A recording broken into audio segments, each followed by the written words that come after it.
Hi, I'm Katie Taylor, Senior Analyst with Tech Cyber, and I'm here today with Brian Hazzard, CEO and co-founder of Randori. Brian, thanks for joining me today. Hey, thanks for having me, Katie. Absolutely. So let's dive right in and talk a little bit about you and your company. You built your career at Carbon Black, helping secure enterprise endpoints, a typical defensive security play. But when you left and decided to start your own company, you flipped sides. You joined forces with offensive security experts like Moose to build Randori. So why the flip? Why the focus on offense versus defense? Yeah, thanks for the question, Katie. So really the whole goal here, and the reason we did this is we wanted to make it so that every business can establish a red team capability. As it became my belief building Carbon Black that really to get better at security, we need to enable the market to understand how the attacker really sees them and understand that attacker perspective. And what really kicked off that thinking was in 2012, so sometime back, we were named Bit9 at the time. We got hit by a nation state attack and Brian Krebs broke it and it was called the Bit9 breach. And prior to that breach, we were doing all the things you would expect us to be doing, like vuln scanning and pen testing, and testing our defenses in those traditional approaches. But anyone that's lived through breach, it's a really tough thing to go through. And coming off that breach, that's how I met Moose. So Moose had a reputation in the market of being a real high-end attacker, and he had a team that was basically selling a hacker on retainer service to enable companies to establish a red team. So we hired Moose to come after us. And that went on from 2012 all the way until about 2017 when really Moose and I came up with this idea of this company. But we had him coming after Carbon Black at the time, just like a real adversary would. And through that experience, it was pretty amazing. We got a much better handle on what our attack surface was. Every time he'd come after us, we'd learn a lot about what we were actually defending. And we got way better at protecting what really mattered to us. So we got better at actually using our own technology, the various technology stack we had in place, our processes, our people. Everything just got better at defending what was really important to us, our crown jewels. In that context, like our source code, our build server, our domain controller, those are the things that were really important. And so doing that red team exercise, our overall security program just got stronger and stronger every year that progressed. And that's what really led to my thinking around Randori. When sitting down with Moose one evening in 2017, the conversation was, hey, that was amazing, but super expensive. And it was out of reach of most businesses that might need to establish a red team capability. And Moose's thoughts were, hey, well-funded adversaries have automated attack platforms. Let's build one of those and then put it back in the hands of the defenders so that they could actually see how an authentic attacker would come after them. And that's what we're doing here at Randori. So that makes sense. You lived your own pain. The market was sort of right for what you were doing, using more automation and solving a problem that you wished you had been able to solve in a shorter period of time more quickly. Yeah, and in a cost-effective manner, right? So a big piece of it was with services, things tend to be very expensive. It tends to be a bit inconsistent from one engagement to the next. It's only as good as the people that you get. So it's hard to replay an exercise and do the same thing twice. And it tends to be a bit point in time. So you get these engagements and you get the results, but as soon as you get the results, everything's already changing. Your attack surface is changing, the attacker techniques are changing. So our real goal here was take that same red team experience, that attacker perspective, but make it automated and continuous. And do it through a SaaS platform so that we can deliver it in a very cost-effective way and make it more in reach up to a broader market than the really well-funded security programs. That makes sense. Automating, cost-effectiveness, and repeatable. So that seems to be core to the mission of Randori and providing an adversary's perspective. Why is it so important and how is it different than some of the other companies? We hear about the breach and attack simulation players or other attack surface management vendors. How is Randori's platform different? Yeah, and so I would summarize it as authenticity. So if you look at some of the various players, if you look at our platform, as we're building this continuous automated red team platform, the platform consists of recon attack. And reconnaissance is what we use to basically do 24/7 monitoring and figuring out that attack surface. It's all black box, it's all stealth. And it's going to basically provide the attacker, us, visibility into what could be attacked. And it provides the defender, the customer, visibility in terms of what they're actually defending.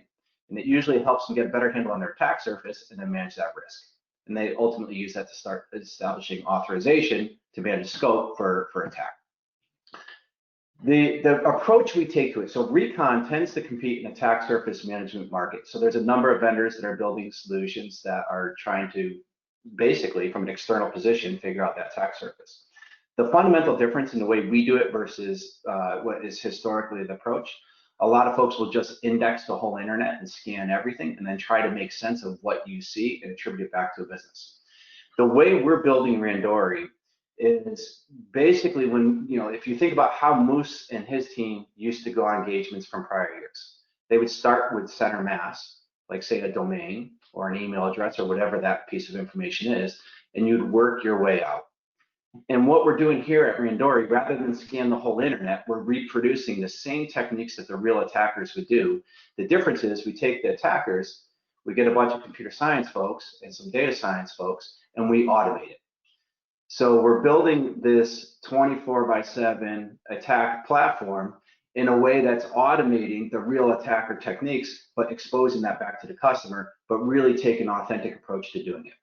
That same concept carries over to the attack side. So if the platform consists of reconnaissance and then ultimately attack, the attack product offering tends to compete with some of the vendors in the breach and attack simulation market that you had mentioned. The difference there is in those solutions, you will deploy sensors or agents at various points in your network in order to play historical attacks to test the controls. And that's pretty good for control validation. Our approach is very different. It's very much based on that red team experience. So we're going to launch real attacks, so that it's going to have real exploits going after whatever has been authorized. So whether it's production, staging, dev, customers control scope, but it's going to drop a real attack, real exploit against those assets that have been authorized, to drop real implants, to find out what the real impact of a real adversary would do to the business. So our fundamental goal is to establish that trusted adversary to leverage an authentic attack platform to figure out the work that really matters. So it's about authenticity, it's about realism, and it's about also not boiling the ocean a little bit, just to make sure that companies, because our attack surfaces are huge if you look at everything, but it doesn't sound like that's what you're going after. You're going after what might really happen to an actual business. Correct. Yeah, the hypothesis there is there's just simply too much work and everyone is spending more and more money and we're all working harder and harder. But the reality is the pace of attacks just continues to increase. So the hypothesis here is if we can build an authentic attack platform, put it back in the hands of the customer and launch real attacks against their environment, they can get a sense of what really matters to cut through that noise. So that's interesting. You talk about noise. And one of the problems that we hear at Tag Cyber from our enterprise clients is that they have an abundance of security technology. All of it already produces data about the state of the network, the things on it. How would you counter the idea that Randori could be yet another tool that produces more noise, counter the, oh goodness, now I have another tool that I have to worry about? Yeah, that's why I believe authenticity is so important. And the whole objective is to help with that prioritization process. I believe if we stay on the standard course that we're currently on, in my experiences in the past, I was kind of even stuck in this defender's mindset of guessing at what to do. You're looking at the peers, you're using your experiences and your knowledge, you're understanding your capabilities, and you're making your informed investments. The reality is everything becomes different if you live through a breach. And all of a sudden, the clarity in terms of the work that needs to be done really gets crystal clear. And the same is true if you've established a red team capability, because that red team is going after your crown jewels. They're going after the work that really matters. So it brings a lot of clarity once you get that authenticity to know what the attacker can actually see, to get a sense of how they're going to prioritize their attacks based on what's unique to you, and to really understand the impact of when an attack is in progress, how effective is your existing defenses, and where do you need to invest. Great. So you've been in the market for almost a year now doing this. What kind of companies are using your platform? What industry, what size, what types of use cases are you helping your customers with? Yeah, like a lot of security companies, we tend to be pretty horizontal. So we've seen traction across industries. We have customers in finance, healthcare, high tech, aviation, oil and gas, a number of other industries. They tend to be, and we also have seen varying scale, right? So deployments in companies with as few as, say, 1,000 employees to companies with hundreds of thousands of employees that are truly global. So we've deployed in a range of environments. There's two big use cases that that customers are typically going after. And it's either that attack surface management use case, where they're trying to get a sense of what the attacker can see, and what does their perimeter look like, and what is the meat and the metal that's exposed that actually represents the most likely points of attack. Or it's companies looking to establish that red team capability. Interesting that attack surface management use case, that's usually driven out of vulnerability management teams. And it's often driven by projects like cloud migration or COVID, or because their whole attack surface is changing and you need to change the way you actually monitor it. So it becomes highly productive if you can get an external adversary like the front end of a black box pen test or red team engagement to quickly be assessing how effective is your asset management system or processes, how effective is your vuln management processes. Is the attacker able to see something that you're not aware of? And that's an attack surface management use case. On the red team use case, it's usually centered around strengthening the defenses and trying to figure out how to cut through that noise and where to prioritize your investments. And interestingly, it's often funded out of a compliance budget. So with compliance, there's often requirements around third-party testing and third-party assessments. And what we're seeing is a lot of customers using some of those budgets to invest to establish a red team capability, but to also address those compliance needs. So the first use case, customers attack surfaces. I'm curious, with the sudden work from home dynamic that we're in, have you seen a shift in exposure, a shift in the types of threats that your customers are dealing with?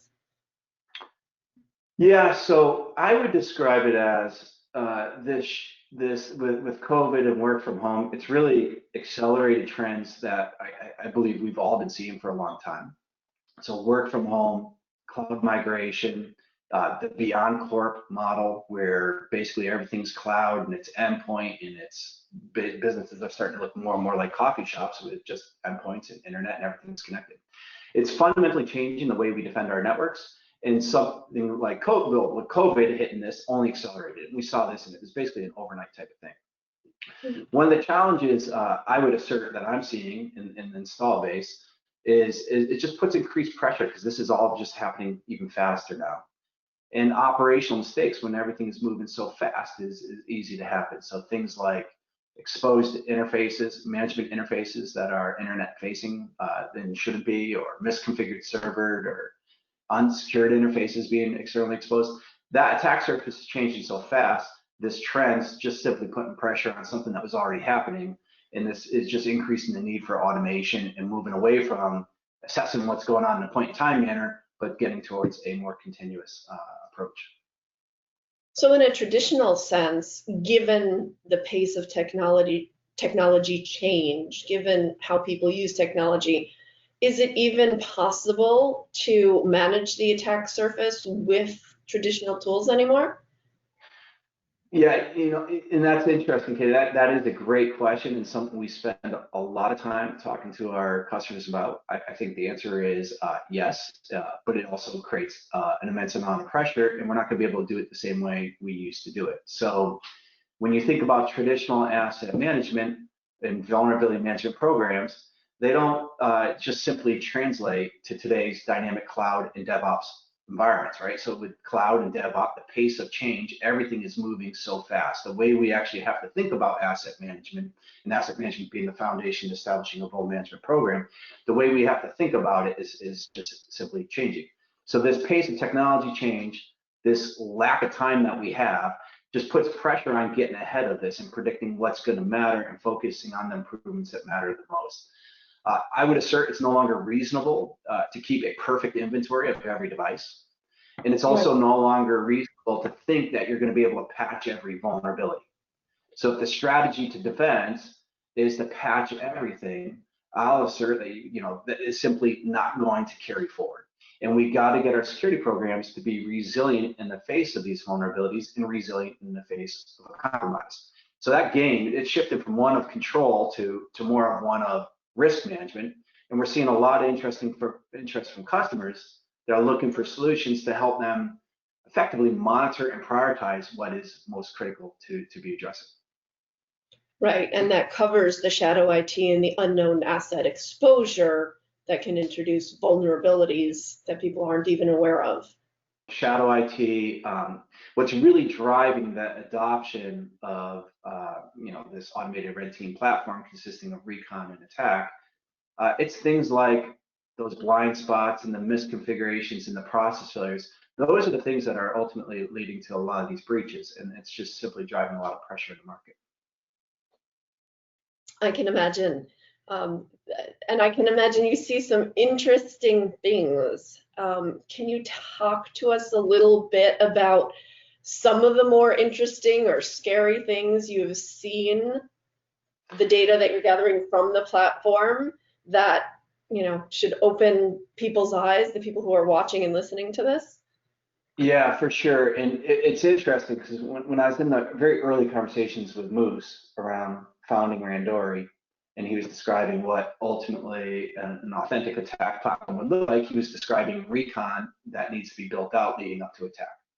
And I had this belief that, being a defender, and I've always felt like, okay, well, CSC1, CSC2, the SANS controls, right out of the gates, the most important thing is know what you're defending and, know what software is out there, know what hardware is out there, and make sure you actually understand your attack surface. So I felt like that would be an addressed issue. The reality is we've deployed recon over 100 accounts, and I just have this new perspective of it's simply not. And it's absolutely critical because you can't defend what you don't know you're actually protecting. And we've seen some pretty crazy examples that, and I would assert it's more widespread than we would expect. Things like 20 plus year old Linux servers.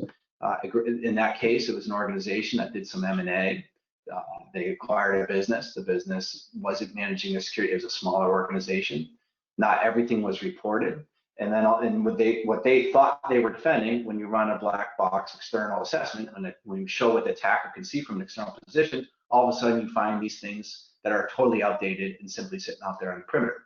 Another great example would be like that most recent F5 bug. It really was the impact was around the management interface, the admin interface.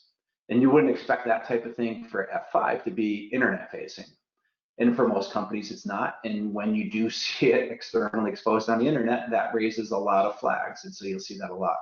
We've deployed and we've actually found sites that IT wasn't aware of that have been totally hacked, and they simply didn't even know that site was hacked and being held for ransom. And you'll see things like entire subsidiaries that security teams should be defending, but not even aware of, probably because of onboarding processes when things are changing so fast and one line of business isn't necessarily in total sync with another line of business. So you see a lot of blind spots, you see a lot of misconfigurations and process failures, and it's just simply a very hard thing to get right. And the way to think about using an attack platform such as Randori is you shouldn't think of it as the asset management system, the vulnerability management system, or even any of your security defenses, but it's a means to test, is that working? And that's ultimately an area that we've seen a lot of we've seen a lot of progress. Good. Well, thanks for that overview. I want to ask you one last question here. It's a little bit of a shift. It's not so much focused on Randori, but about your experience as a new entrepreneur. So right now, the economy isn't the best it's ever been, and people are worried about the future. But arguably, there's never been a better time for cybersecurity, given everything going on in the world. So do you have any predictions about the cybersecurity market and what people who are thinking about entering cybersecurity as an entrepreneur, what should they be looking for? What are some of the things that can make them successful? What are some of the things that you think they might have to stay away from?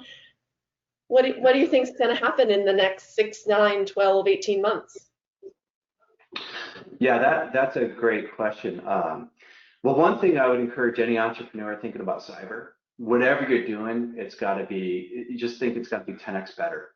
It's got to be fundamentally different than the existing ways of doing things if you want to be able to raise money right now. So incremental advancements to existing technology, that's just not going to get it done.